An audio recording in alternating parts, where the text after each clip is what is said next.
And then we ended with autotrophs and heterotrophs. Please remember, autotrophs automatically make their own food. Heterotrophs have to eat.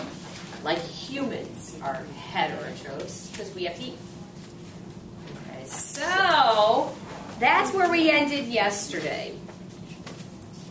That's where we ended yesterday. Let's plug along. Yay.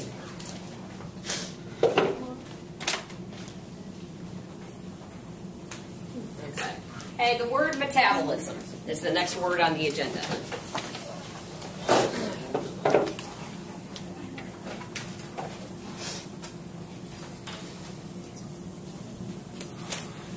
Okay, this word is pretty much strictly reserved for the world of biology. But it refers to all the chemical reactions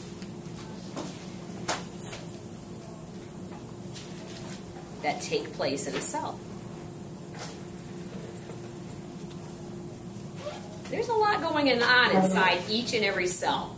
A lot of chemical reactions are going on inside every little cell. That's crazy. I think we've mentioned these words yesterday, but I'm going to mention them again real quick. And if you didn't write them down, reactions come in two forms. Either a catabolic reaction or an anabolic reaction.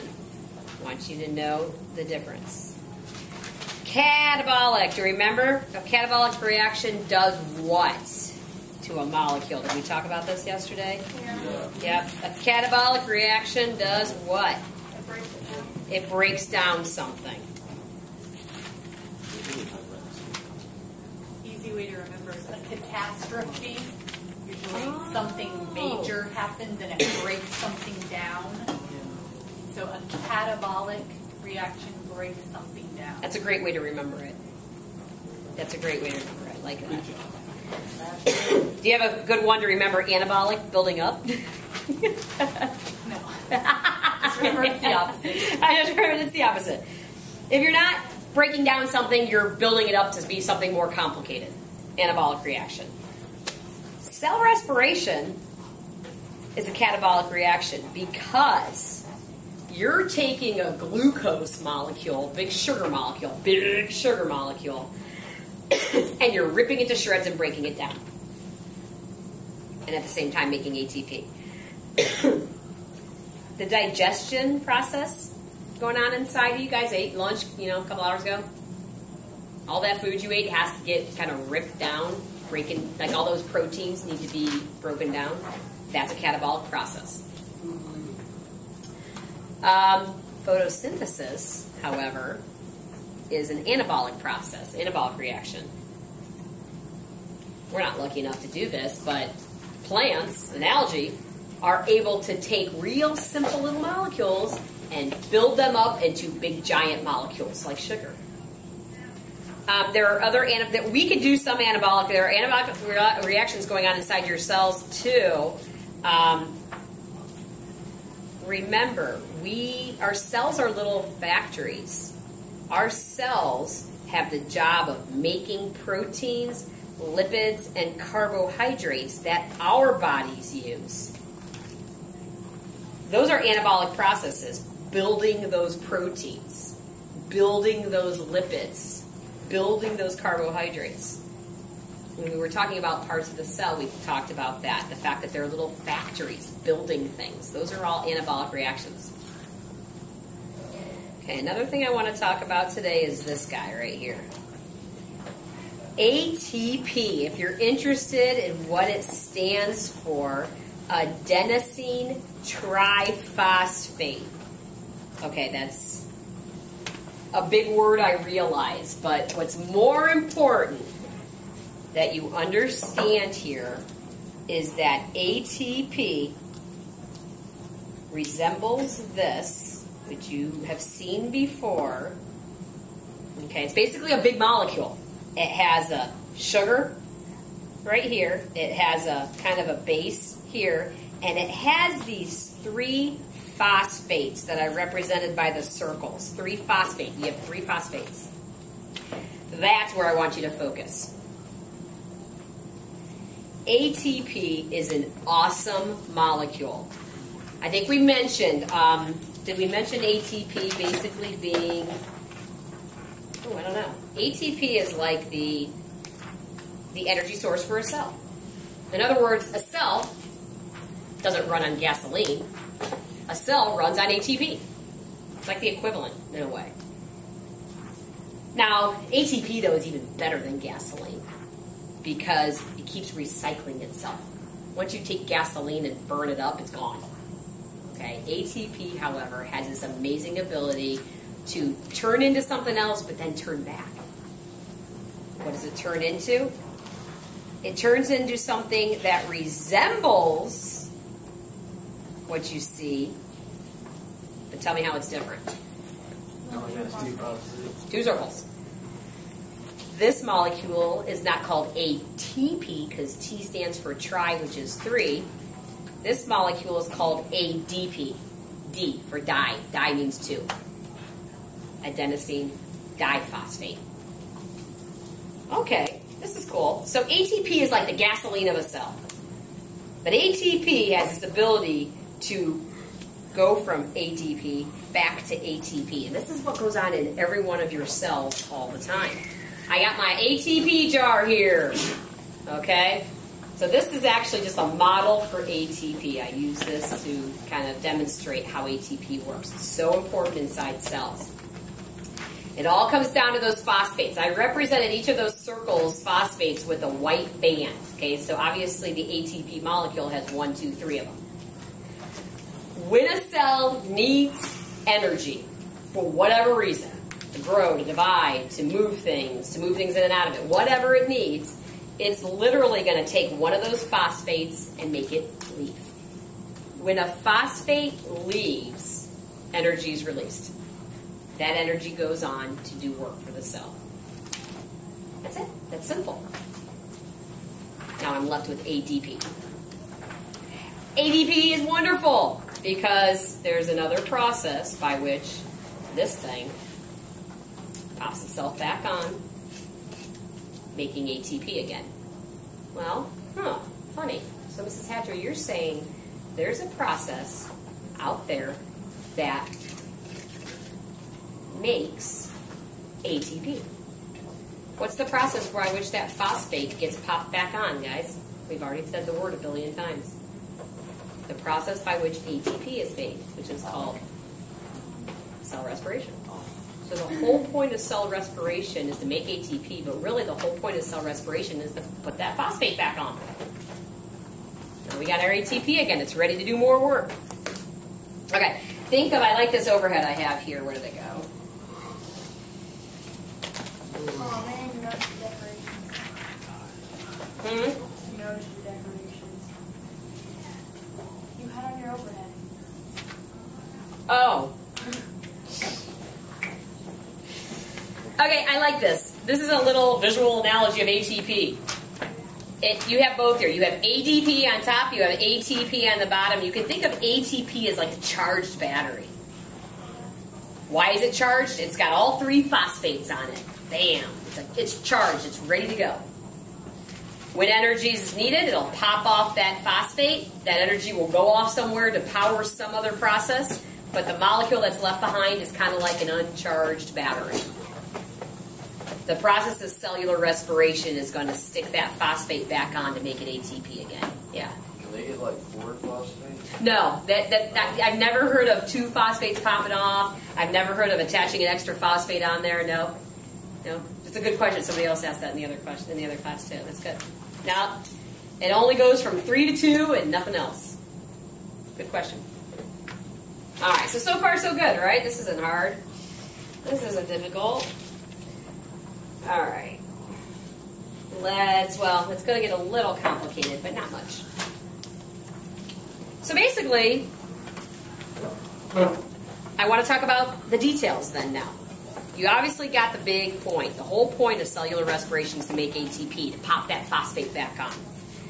But really the process can be divided up into 3 parts. And I think it's important you guys kind of know the basics of each part. It starts with knowing the names of them.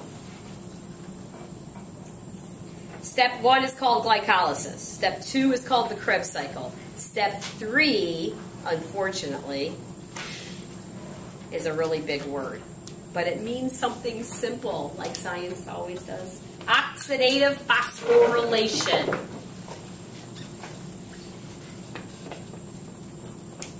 Okay.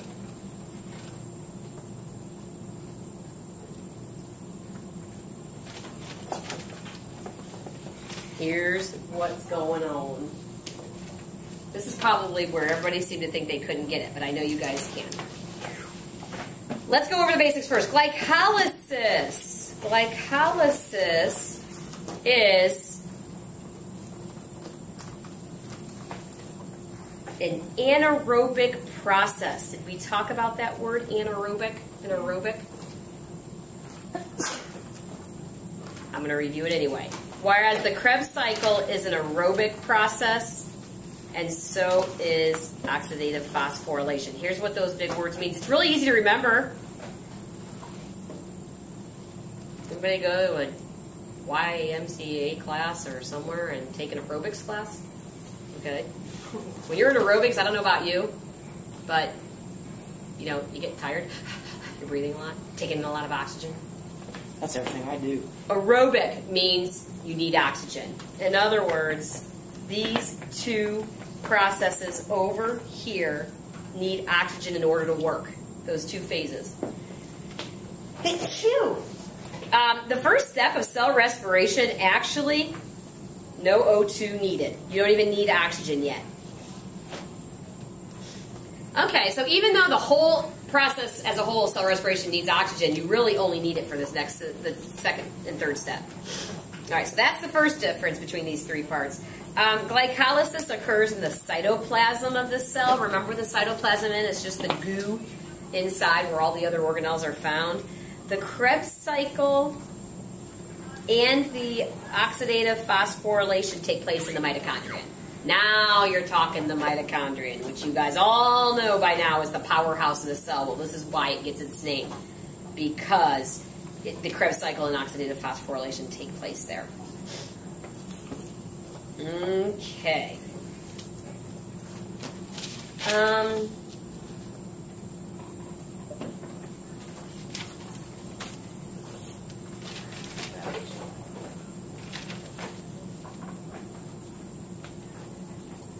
Glycolysis.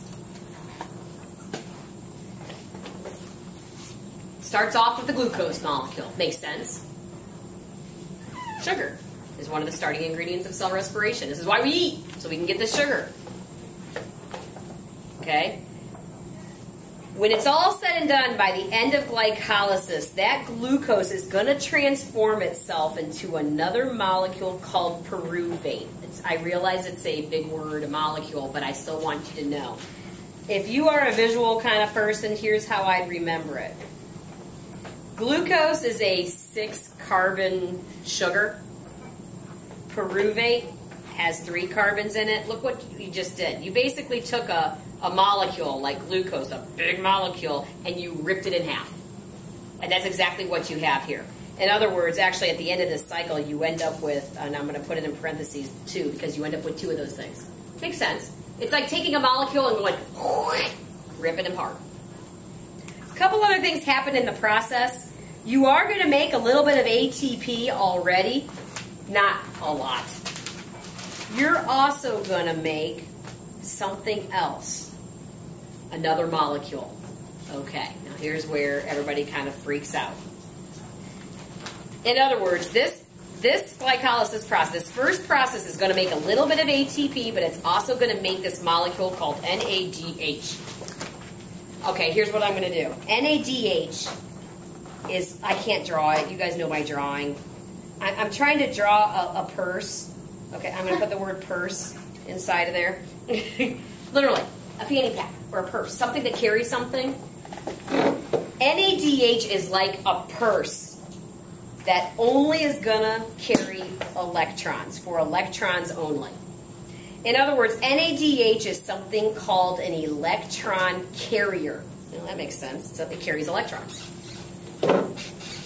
I wouldn't mention this if it wasn't important.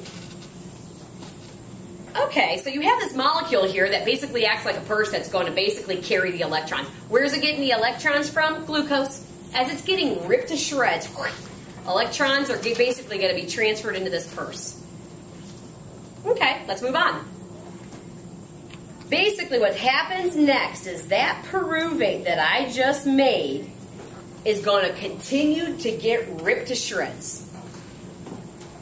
It's going to get ripped to shreds to the point when it's all said and done, you're going to be left with measly little teeny tiny CO2. That's the Krebs cycle. So now I'm in the second phase. And basically what's happening now is I'm continuing to break down that glucose molecule tinier and tinier and tinier. And when it's all said and done, I can't rip it down anymore once I get it to CO2. That's what we breathe out. In other words, guys, we breathe out the CO2 that's made in the Krebs cycle of cell respiration.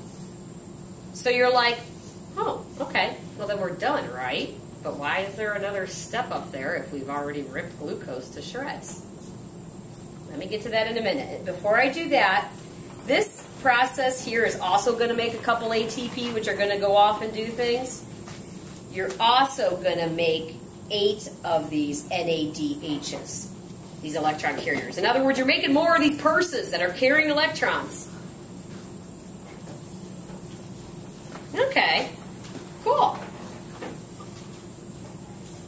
All right, now here's where it gets a little tricky.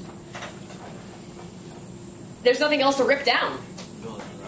Yeah, no, not really. Something else happens in oxidative phosphorylation. I'm not going to build anything up either, but it's weird. I've already taken a glucose molecule and ripped it to shreds, and we end up with CO2, which we're going to breathe out. However, I have also in the process made these NADHs. Now it's their turn to shine. What's going to happen in this last process is these NADHs are, like, think about it. Have you ever seen, like, a woman or someone take their purse when they can't find something? They take their purse and they hand it over a table and they, like, shake it out like that and everything falls all over everywhere? Never. Well, they do. I can't find my lipstick. Okay, that's what these things are going to do. These NADHs are going to basically turn themselves upside down, drop all these electrons. Literally, I'm going to show these electrons. E, that's the symbol for an electron, by the way, E with a little minus, because electrons have a negative charge. Okay, these electrons are going to get dumped. These electrons are going to take a ride. And I'm going to show the ride as a squiggly arrow. They're going to take a ride through a bunch of proteins that I'm going to label as circles. They're literally going to bounce around like in a pinball game down these proteins. And when it's all said and done, that process is just going to generate a ton of ATP. That's it.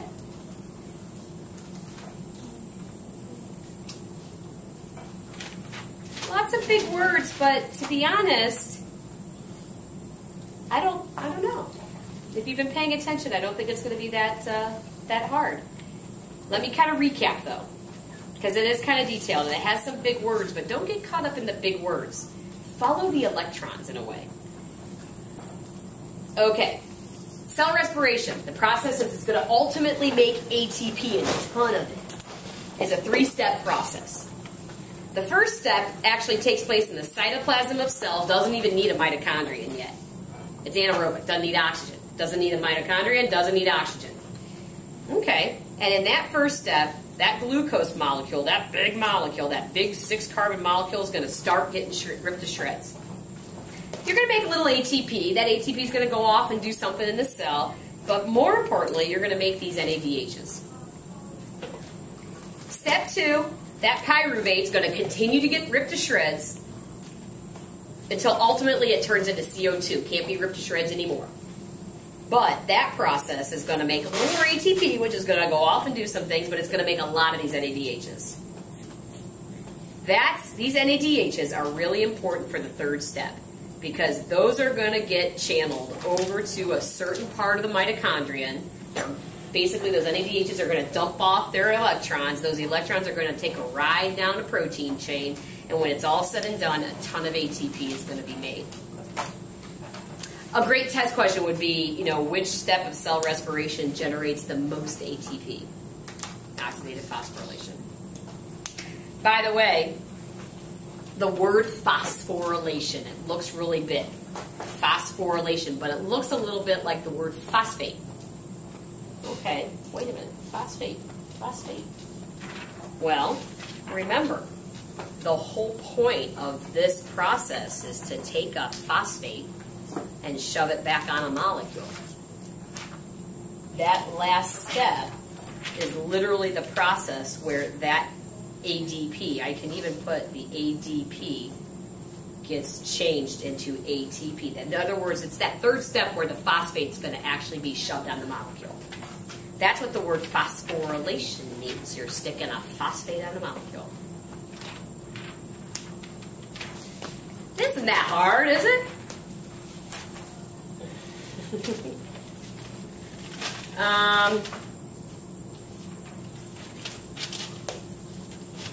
That's definitely enough notes for one day. Any questions? Show of hands. How many people were able to understand what I said? Okay. See? Don't let the other class scare you. I didn't want to talk about it. Oh, you should. So. All right. I figure that's enough notes for one day, but I do want to talk to you about a lab you're going to do tomorrow, so let's do that for the rest of the day. That's enough for the rest of the week. Hey, that's